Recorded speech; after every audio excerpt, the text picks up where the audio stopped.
Everything changes, everything passes, just like clouds, just like wind, just like this breath. The Buddha said, all conditioned things are impermanent. That means everything with a beginning has an end. You already know this, but sometimes we forget. We hope things will stay the same. We cling to people, to memories, to roles we once played. But life moves. It never stays still. Your body changes. Your home changes. Your family changes. That can feel scary, like the ground beneath you isn't solid. But what if change isn't the enemy? What if change is the teacher?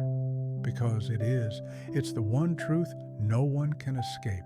Not kings, not saints, not you, not me. And the moment we stop resisting it, we begin to feel free. There's an old story. A woman lost her son, her only child.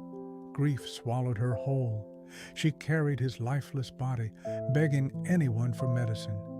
Please, she said, bring him back. Someone sent her to the Buddha, and he said, yes, I can help. But first, bring me a mustard seed from a house where no one has ever died. She searched, house after house, street after street, but in every home, someone had died.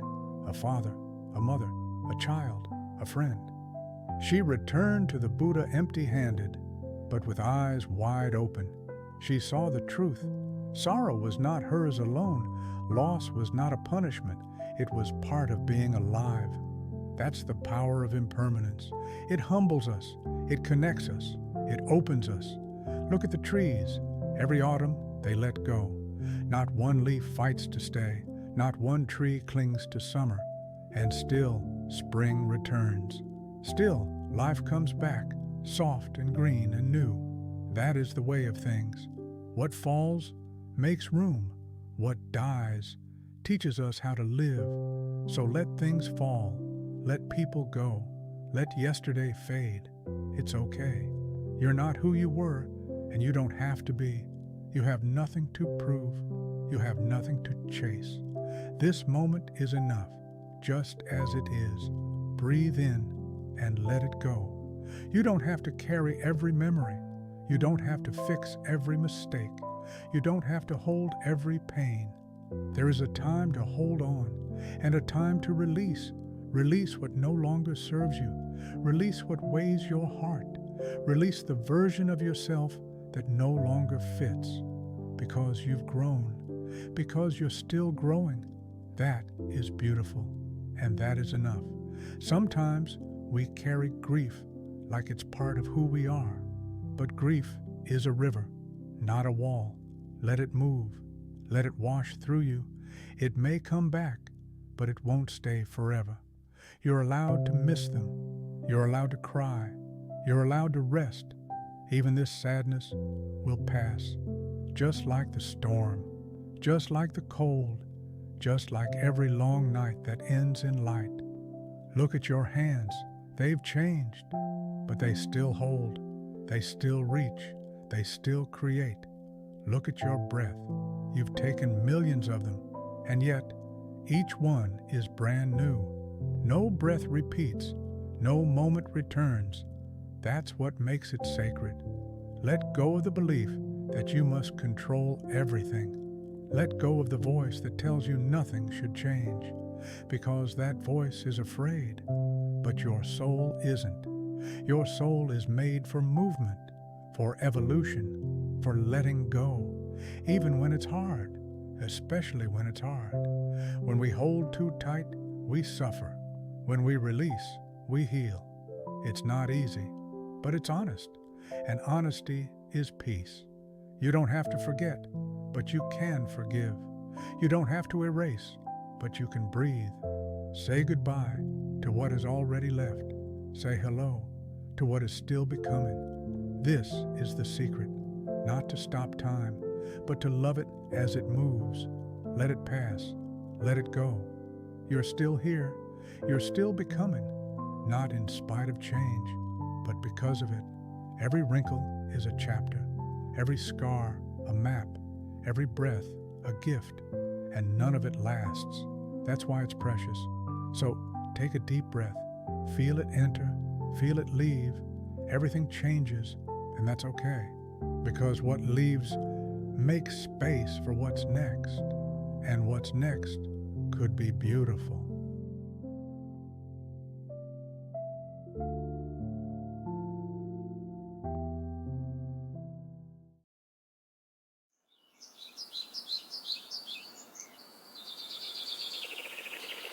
Sometimes we run away without even moving. We hide behind noise, behind screens, behind doing. But peace doesn't come from more doing. It comes from simply being. You're allowed to rest. You're allowed to stop.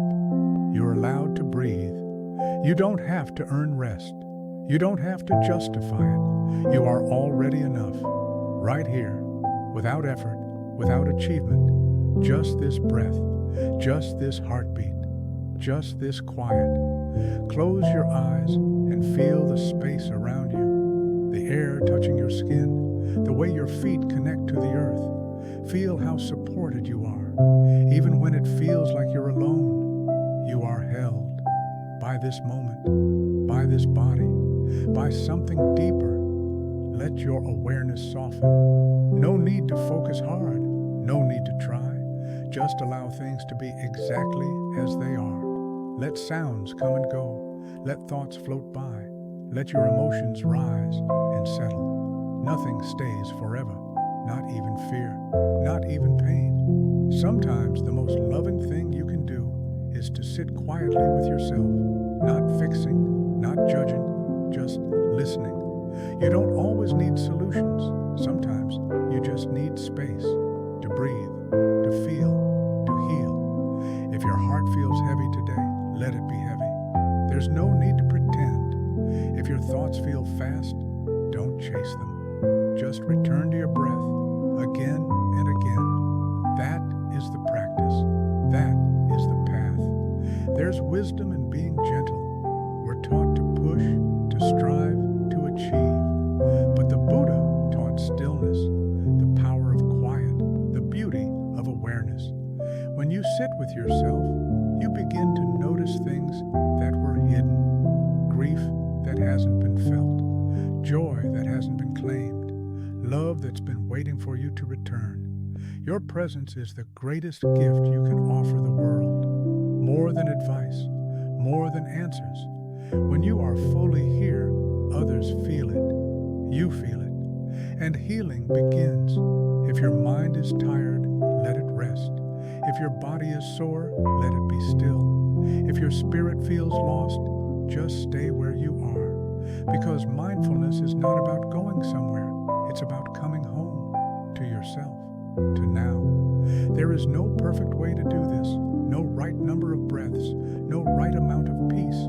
Whatever you bring is enough. Your attention, your honesty, your heart. That's all that's needed. Let today be simple. Let today be slow. Let today be real. Forget the checklist. Forget the noise. Forget the rush. You're not late. You're not behind. You're exactly where you are meant to be, because this moment is alive, and so are you. Breathe with me now, gently, naturally, in and out. Nothing forced, nothing special. Just breathe, just life, just this. There is nothing to do, nowhere to go, no one to become. You are already whole, you are already home. And when you forget, just return to now, to breath, to you, always.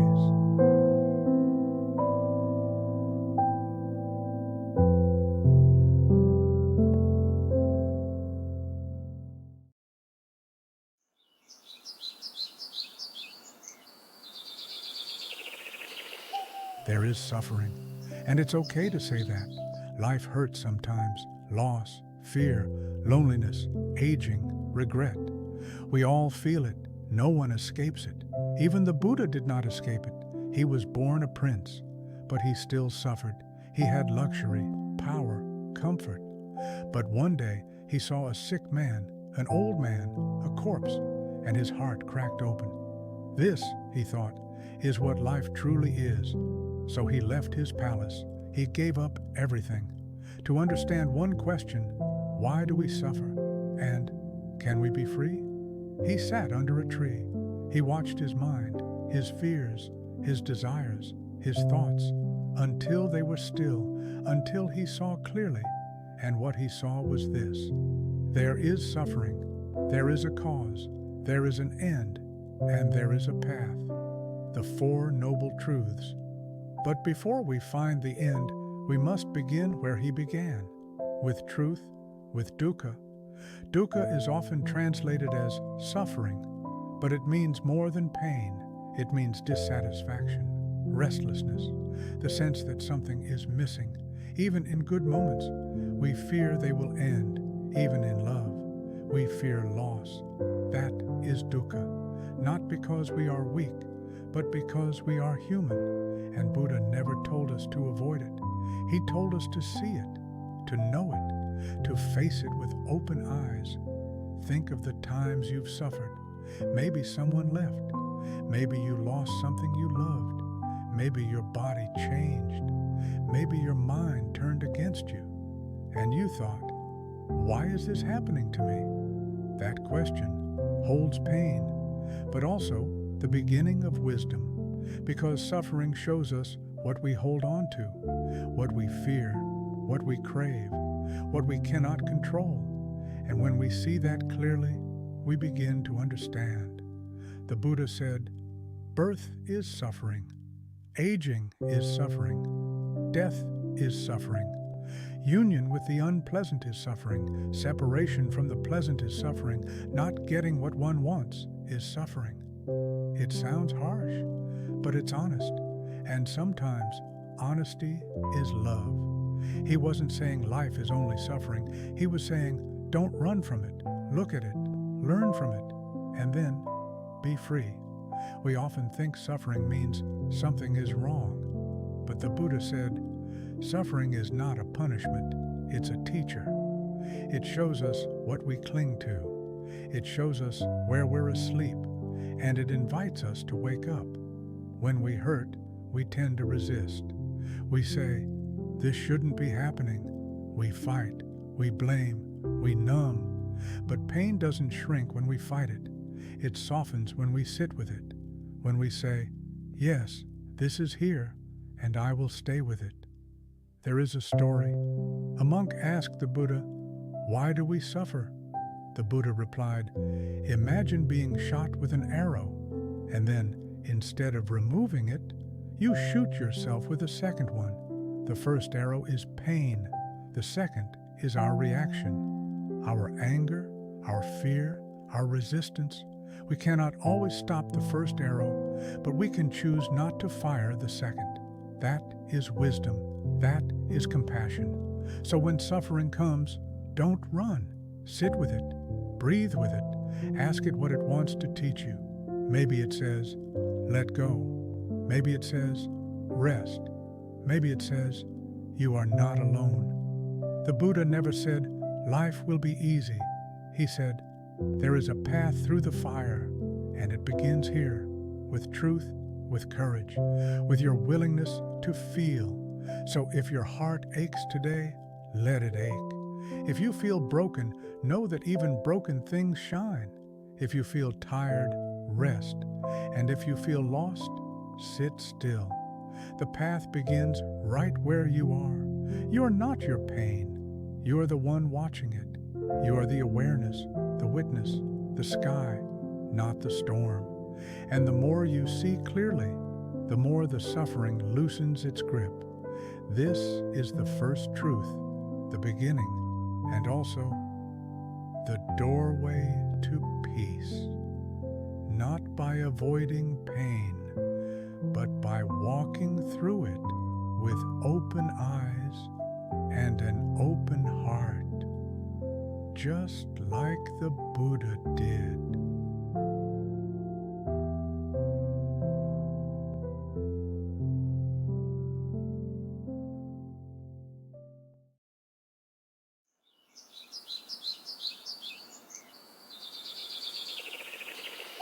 There is a way through suffering, a way to peace, The Buddha found it, and he shared it. It's called the Eightfold Path. In Pali, Magga, the path. Not a path to follow blindly, but a path to walk with awareness. You don't need to climb a mountain. You don't need to wear robes. You only need to begin where you are. The path has 8 parts, 8 gentle steps, 8 ways of living that bring balance. They are not rules. They are reminders. They are not demands. They are directions. The first is right view, to see life clearly, to understand that everything changes, that nothing is permanent, that clinging brings suffering. When we see this, we suffer less, because we stop expecting things to stay the same. Second, right intention. What do you carry in your heart? Hatred or kindness? Greed or simplicity? Fear or peace? Your intentions shape your world. Before words, before actions, there is the seed. Make sure it's planted with care. Third, right speech. Speak truth. Speak gently. Speak with purpose. Words can heal or harm. The Buddha said, speak only what is true, useful, and kind. Even silence can be an act of love. Fourth, right action. Act with integrity. Do not harm. Do not steal. Do not betray. Each action is a ripple. It touches more than you know. Let your life be a blessing to those around you. Not perfect, but intentional. Fifth, right livelihood. How do you earn your living? Do your work support compassion, or does it cause harm? The Buddha reminded us, a peaceful life cannot be built on the suffering of others. Choose work that aligns with your heart. Even small choices matter. Sixth, right effort, not force, not struggle. Effort like tending a garden. We remove the weeds of harmful thoughts. We plant the seeds of good ones. We water the mind with kindness, with presence, with patience. This is effort. Seventh, right mindfulness, to be awake in each moment, not lost in thought, not drowning in the past, not chasing the future, just here, now breathing, noticing. Mindfulness is the ground beneath your feet, the space between thoughts, the light in confusion. Eighth, right concentration, the ability to be still, to focus, to sit with yourself without distraction. This is not about shutting out the world, it's about seeing clearly, like water settling in a glass. When the mind is still, truth becomes visible. These are the 8th, not steps to climb, but parts of a whole, like spokes in a wheel. When they are in balance, the wheel turns smoothly. When they are broken, the ride becomes rough. You don't have to master them all today, or even understand them fully. You only have to walk, one step, one breath, one moment, and then another. The Buddha didn't ask for perfection. He offered a path, not away from life, but into it, fully, wisely, kindly. Sometimes you may fall. Sometimes you may forget. Sometimes you may hurt others. That's okay. The path is still here. Every moment is a chance to return. You don't walk alone. Every step you take in kindness echoes beyond you. Every time you choose truth over fear, compassion over anger, peace over power, you are walking the path, and someone, somewhere, will feel it. So begin again, not tomorrow. Now let your view be clear. Let your intention be kind.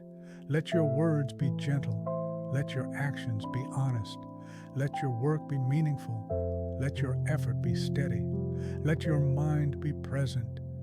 Let your heart be still.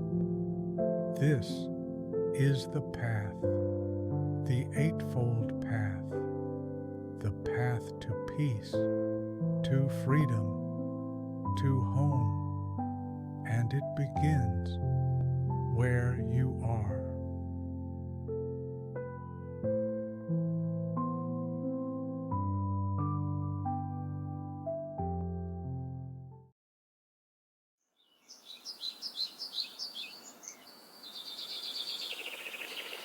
Compassion is not always soft. Sometimes it is fierce, like a mother protecting her child, like truth spoken through trembling lips, like choosing peace when anger begs to speak. It takes strength to stay kind in a world that is not, but that strength lives in you. Think of someone you find difficult, someone who hurt you, someone who doesn't listen, someone you can't forgive. Now breathe and ask quietly, what pain might they carry that I cannot see? What fear might hide behind their anger? What story might I not know? This is not weakness, it is deep wisdom. It is the heart's awakening. The Buddha once said, hatred does not cease by hatred, but only by love. This is the eternal law.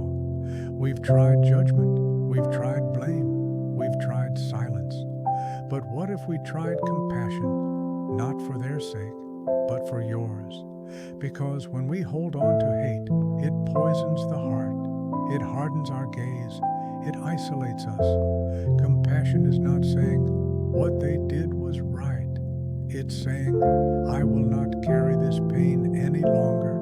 And yes, compassion has boundaries. It does not mean staying in harm's way.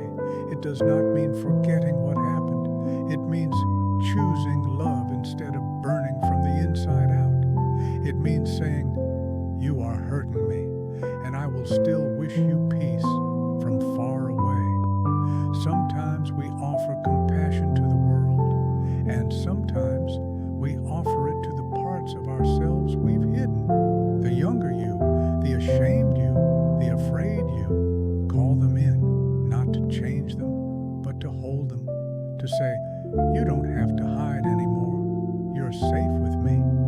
This is the heart of Karuna, not fixing, not forcing, just being with sorrow, with joy, with imperfection, and choosing to meet it all with love. So when the world feels heavy, be gentle. When your mind is loud, be still. When someone forgets your worth, remember it for yourself, because your compassion might be the only light someone sees today. And if your heart is tired, don't push. Rest.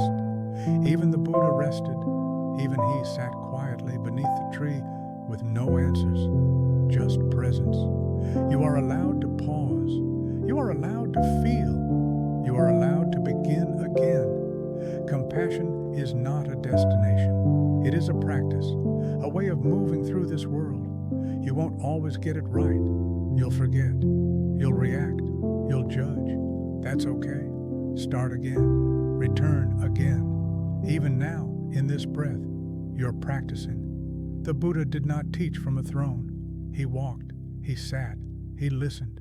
He touched the earth and said, I am awake. But he didn't stop there. He spent his life offering what he had learned, and every offering was compassion. So let this be yours, a life that listens, a life that forgives, a life that loves without needing anything in return. Let Karuna live in your voice, in your hands, in your presence. The world will continue to spin. Pain will still exist, but your heart can remain soft, and your presence can make all the difference.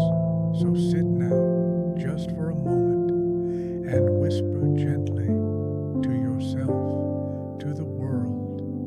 May all beings be free from suffering. May all beings know peace. This is compassion. This is Karuna, and it begins again with you.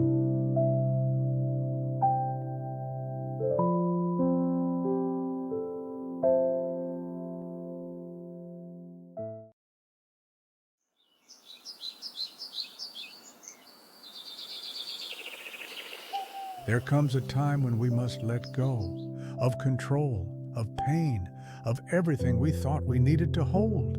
And in that letting go, we find peace. This is vimutti, freedom, not from life, but from clinging. The Buddha taught, what you cling to makes you suffer. not because you are bad, but because everything changes. Everything you love, everything you fear, everything you own will one day pass. This is not sad. This is truth. This is liberation. We spend our lives trying to hold on to youth, to titles, to roles, to people, to moments already gone. But life is not meant to be held. It is meant to be lived and then released. Close your eyes. Think of something you're holding tightly, a resentment, a fear, a regret. Can you soften your grip just a little? You don't have to throw it away. You don't have to forget. Just rest your hands and breathe. Let it be here without owning it, without becoming it. There is a story. When the Buddha was old, he lay down in the forest, knowing his time had come. His disciples wept, but he smiled and said, "All compounded things must dissolve. Be diligent, be mindful." He was not afraid, because he had already let go. Long before his last breath, he had released his fear. He had made peace with impermanence. Can we do the same? Can we make peace with change, with endings, with not knowing? You don't have to be ready. You only have to be willing. Willing to soften, willing to trust, willing to stop fighting. Letting go is not failure. It is freedom. It does not mean you don't care. It means you stop trying to control the uncontrollable. It means you say, "I have done what I can. Now I will rest." There is a moment when we stop trying to be someone. We stop trying to be good enough, smart enough, loved enough, and we simply are. That moment is release. You don't need to understand everything. You don't need all the answers. You can live and not know. You can die and be free. Breathe in and let go of what they said, of who you should have been, of what didn't happen, of the fear of death, of the fear of living. Let it go, not to lose it, but to stop carrying it. Your hands were not meant to hold the whole world. When the time comes and you feel your body changing, your breath slowing, your eyes closing, may you feel peace, not because you won everything, but because you held nothing too tightly. Death is not the enemy. The Buddha did not fight it. He welcomed it as part of the path. He said, "This is the nature of all things. Know it and be free." So live today as if it were a gift, not a guarantee. Speak gently, hold lightly, forgive quickly, and love with no conditions, because all of it will pass, and that is what makes it beautiful. You can let go of the future. It will come, or it won't. You can let go of the past. It cannot be changed, but you can be changed. You can let go of needing to be more. You are already enough. You can let go of doing. You have done enough. In the silence after all striving, there is peace. In the stillness after all effort, there is truth. In the final breath, there is freedom. You are not your thoughts, not your pain, not your story. You are the sky, open, silent, vast. Everything else is just weather. Let it pass. And when you forget, as we all do, just return. Return to your breath, to the ground beneath you, to this moment, to letting go. You don't have to try so hard. You don't have to fix it all. You don't have to carry it anymore. Let it go. Let it fall. Let it be. This is not the end. This is the return, not to what you were, but to what you always were, free, unburdened, whole. This is release. This is vimutti, and it begins right now with you.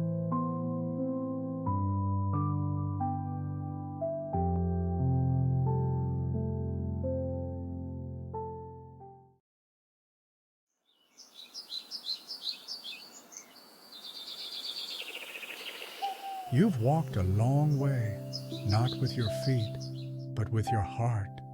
You've sat with change. You've breathed through pain. You've looked with compassion. You've released what no longer serves. This was not just a video. It was a journey, a gentle return to what matters most, to presence, to peace, to what is already here. The Buddha said, "Peace comes from within. Do not seek it without. Now you know. It was never far. It was always within you, quiet, patient, ready." Take one last breath, softly, fully, gratefully. Let it remind you, you are here, you are alive, you are enough. When the noise returns, and it will, remember this space, this stillness, this truth. You can come back to it, anytime, anywhere. So rise gently, walk slowly, live kindly. Let your life be the continuation of this peace. Thank you for being here. Thank you for listening. Thank you for returning to yourself. May you be free. May you be peaceful. May you be well, always.